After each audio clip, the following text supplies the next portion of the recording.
slouch posture, get her up in an erect posture, and at that point ask her to see if anything is affected. She said no, she didn't really notice any change.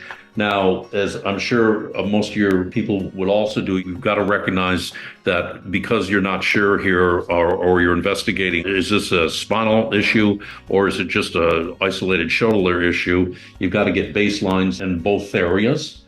So we went ahead and did that. And her active motion in elevation, flexion and abduction was about 60 degrees. We've all seen that person that stands and just kind of, and they almost have to throw it up there to get whatever they're going to get. But she was able to hold it. So, she took it as far as she could. And then I think I've got down here, but passively, the elevation went to about 150 degrees. And at 150 degrees with some overpressure, she did have end range pain.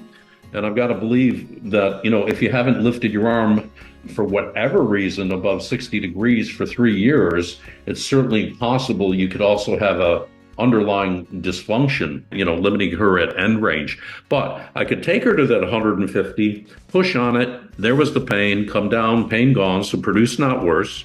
And that was consistent. But when I took her up to 150, she could actually hold the shoulder there and slowly lower her. And I think that's an important thing because some of these motor control problems in shoulders, whether it come from spine or come from a derangement in the shoulder, I've seen a number of people have good results from doing slow eccentric lowering from elevation, whether it be flexion, scapation, or abduction.